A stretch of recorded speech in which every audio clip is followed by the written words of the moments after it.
Hello, this is going to be a bit of a brain fart of thoughts over the past 3 years now. I'm just going to run through some articles. I'm going to try and keep myself occupied with facts and try not to bring in too much of my own opinion, but I will be basing some of my opinion on the facts that I go through. To start off the running topic of this whole video, I'm going back to November 2020 when we had another onset of lockdowns in the UK. I made a video explaining why during the lockdowns they shut the skate parks and skateboarding is imperative to my mental health. I made this video. Hello, SkateWine, 10th of November 2020. About why skate parks shouldn't be shut. We went through a weird stage where November 2020 we had lockdown, December 2020 it was maximum of 6 people I think, and then back into January 2021 they did another lockdown, and this time the lockdown insisted that you had skate parks shut, but fast food restaurants were allowed to remain functional through the drive-through. It was deemed a critical service of fast food staying open. So then I made this video. Right, lockdown 3, SkateWine statement. Lockdown 3. A few of the topics are going to be for mature audience, so viewer discretion. Sandbags are now in an already fenced off skate park. Torridge District Council had put sandbags on the skate park. I complained about it. I thought it was ridiculous that they were shutting skate parks, keeping fast food restaurants open. Made another video about my opinion on it. The articles this week have been constant regarding the CDC, health advisors, just general information that's coming to light right about now. And one of those things, at the moment, most of the world has reopened for tourism, which is great, fantastic. 2 states that haven't, or 2 countries that haven't, is the US and Canada. Now the US hasn't reopened, even though the CDC has changed their guidelines now for the V word and the un-V word.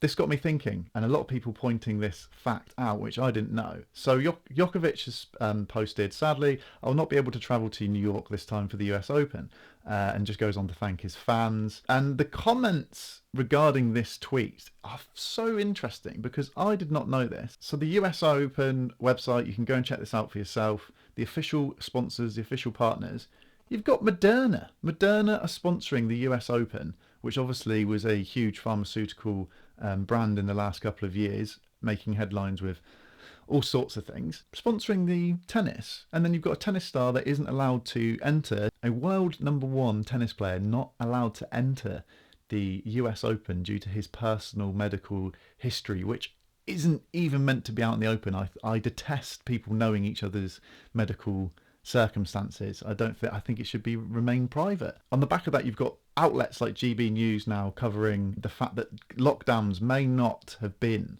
very good for the economy, for mental health, and for NHS waiting lists. Now Sunak is one of those perpetrators this week trying to become Prime Minister, and he has come out and said that the medical bodies shouldn't have been dictating anything through COVID, and that we should learn from this. I'd just like to point out that the SAGE committee were cherry-picked. They were found to have conflicts of interest, hand-picked by the government. They weren't independent, completely chosen people to give their scientific views to the government. I mean, if you go back to Professor Nutt, he got sacked for giving his scientific evidence on drugs. This article, this Rachel Clark, is part of, and this goes into my opinion, is part of this insanity of people not being able to back down. She has a whole article which you can go and see on The Guardian. Her point of view is that 160,000 people died, and there should have been stronger lockdowns, and there should have been more harsh lockdowns, and that Sunak coming out and saying that scientists shouldn't have been listened to. Well, it's a serious matter and we should have done more to protect the vulnerable and the weak. In my opinion, you're digging your heels into something further that just at this point is laughable. Her attack on Sunak is a totally different attack on Sunak from my point of view, in the fact that he's blaming scientists for lockdown when lockdown was nothing to do with the SAGE committee, generally speaking. And as she points out, it was an independent advisory board. The government did whatever they wanted with the advice. I find Rachel Clark's opinion bizarre. Completely bizarre, and it's almost like she ignores the facts that I'm going to go on to now. You have the fact that the PPE and all the COVID things they were doing for saving everyone's lives. 1.6 billion PPE contracts went to friends of friends in the Conservative Party, that had no idea, maybe have just started up a company and said that, oh, we know how to do this, and they got paid. Continuous conflicts of interest. The test and trace app, which was supposed to stop us from going into any further lockdowns. I wouldn't have had to make any of those videos if this test and trace app worked. It cost 37 billion over 2 years. Test and trace app failed. We all went back into lockdown. This article covers the fact that people were criticising the fact that it failed and we had to go back into lockdown supposedly.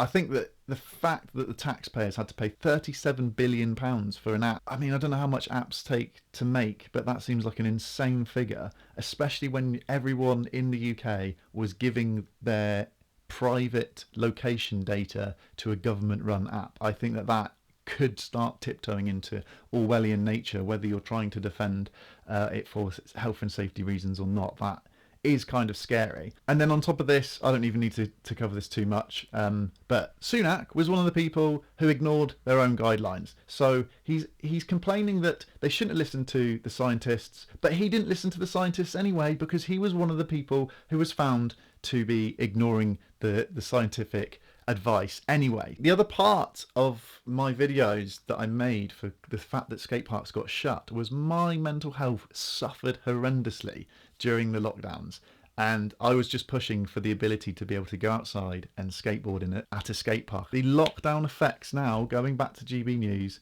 are creating economy, mental health and NHS catastrophes. So the lockdown effect, this is on the eye, pushes alcohol-related deaths in Scotland to a 14-year high. In the US, you've seen problems like fentanyl, which again goes interestingly back to the pharmaceutical industry, and fentanyl death cases have skyrocketed. They are ridiculous compared to 2019, if not almost doubling during the lockdowns that we've experienced. Drug deaths in England and Wales, highest since records began. Alcohol drinking during pandemic could lead to 25,000 related deaths. Drugs overall level in England and Wales have risen 9th year in a row. This covers other drugs like cocaine. The war on drugs amazingly comes into this discussion. The war on drugs isn't working. It's not working.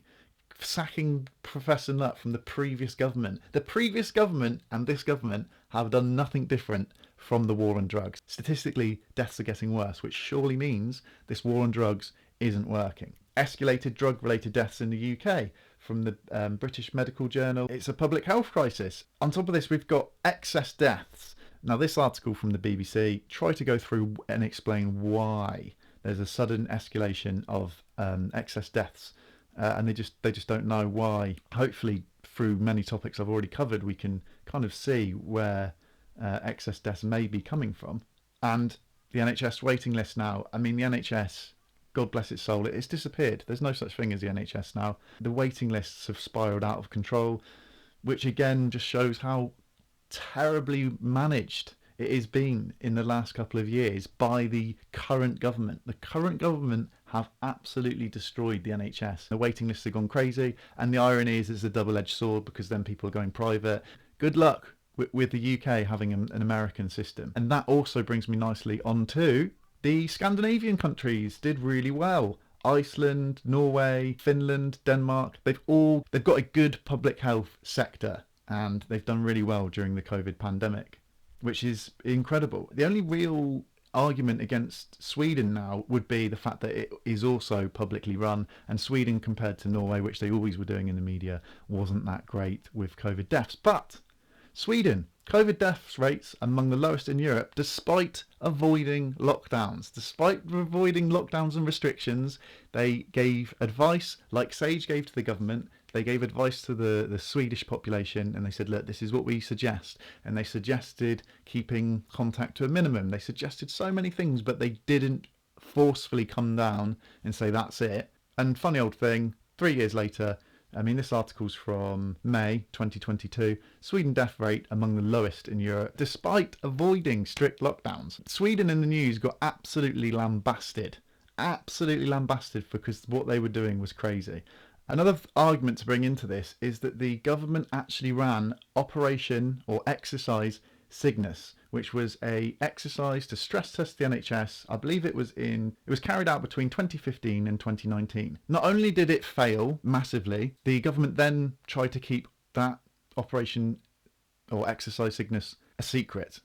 So they tried to keep the failings of it a secret. And I don't remember them spending 37 billion on the fact that that failed. Why didn't they pump in extra funding, crucial good management structures around the NHS and the ability to learn from Operation Cygnus going into something like the pandemic that we experienced? But they didn't. And then they tried to cover it up. I just think is insane. I just think that's not the NHS failing, that's the government's failing to make sure the NHS can not fail stress tests. And that was pre-pandemic and they ignored it. Things like in that stress test, things like PPE, they said they needed more PPE and they didn't, and then they were giving the contracts to their friends. Another person in recent news, someone called Andrew Tate.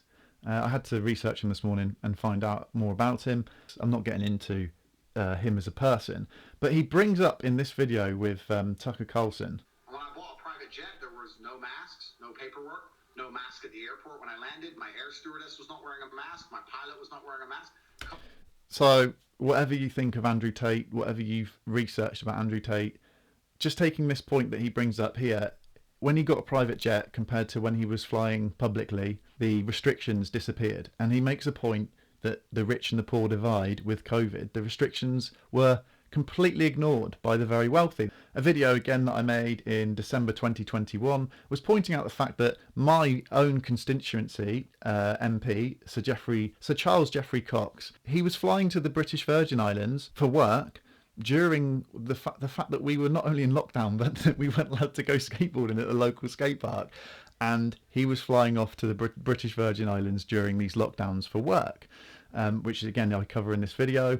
And then we had the G7 summit. The G7 summit on this USA Today news, they explain in the Wall Street Journal, they say that the leaders of the G7 summit had to adhere by the COVID restrictions at the time. However, some delegations received waivers and were allowed to enter without self-isolating, reported the Wall Street Journal, in the fact that some of the delegates in the G7, I think there was 30 of them, didn't have to, they had waivers for the restrictions. And then off the back of that, number 10 says, G7 summit not to blame for rising Cornwall's COVID cases. And COVID cases after the G7 spiked like a crazy amount. Government accused of Cornwall cover-up as it bans release of G7 risk dossier on COVID. So G7 got blamed for the incredible spike in Cornwall. And this brings me nicely onto this article I found about the fact that concerns as thousands of unvaccinated police officers head to Cornwall for G7 summit. You know, it wasn't the leaders that were getting in with waivers. It wasn't their fault. It was the UK police force that hadn't taken. The last couple of weeks, the news relating this sort of stuff has just skyrocketed. You got Fauci, he stepped down. The CDC have now changed their advice, but the US haven't updated their entry restrictions. Most of the world now, thank God, travel restrictions have been lessened. I tried to stay away from putting in my opinion. I just wanted to go through articles that were factually based without having to put too much of what I believe into it. I just think that the Novak Djokovic story is mind-blowing.